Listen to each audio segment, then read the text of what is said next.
വലിയൊരു പ്രതീക്ഷയുടെ വചനമാണ് ഏശയ്യാ പ്രവാചന പുസ്തകം 8-ാമത്തെ അധ്യായം അതിൻ്റെ 17-18 വാക്യങ്ങൾ.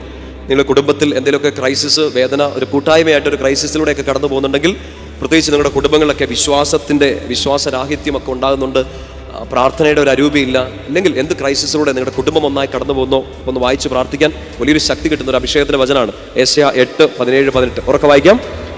യാക്കോബിന്റെ ഭവനത്തിൽ നിന്ന് തന്റെ മുഖം മറച്ചിരിക്കുന്ന കർത്താവിന് വേണ്ടി ഞാൻ കാത്തിരിക്കുകയും കർത്താവിൽ എൻ്റെ പ്രത്യാശ ഞാൻ അർപ്പിക്കുകയും ചെയ്യും. വായിച്ചേ. ഞാനും കർത്താവ് എനിക്ക് തന്ന സന്താനങ്ങളും സിയോൻ പർവ്വതത്തിൽ വസിക്കുന്ന സൈന്യങ്ങളുടെ കർത്താവിൽ നിന്നുള്ള ഇസ്രായേലിലെ അടയാളങ്ങളും അത്ഭുതങ്ങളും ആയിരിക്കും. വചനം പിടിയിട്ടുന്നുണ്ടോ? ഇപ്പൊ കർത്താവ് മറഞ്ഞിരിക്കുന്ന വെച്ചാൽ ഒളിച്ചിരിക്കുക എന്നുള്ളതല്ല.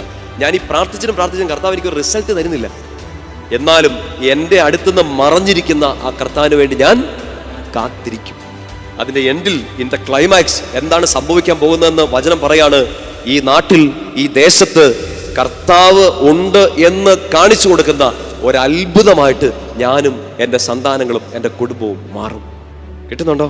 ലാസ്റ്റ് ഫ്രൈസ് ഒന്ന് ശ്രദ്ധിച്ചേ. ഇസ്രായേലിലെ അടയാളങ്ങളും അത്ഭുതങ്ങളും. You will become A miracle.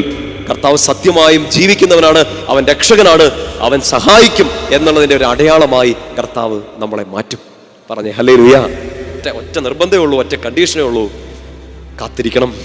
കർത്താവിന് വേണ്ടി പ്രത്യാശയോടെ കാത്തിരിക്കണം. ഞാൻ ഇരുട്ടിലാണ്, ഞാൻ അന്ധകാരത്തിലാണ്, പക്ഷേ ഞാൻ രക്ഷപ്പെടും. മഹത്വം കർത്താവ് എനിക്ക് തരും.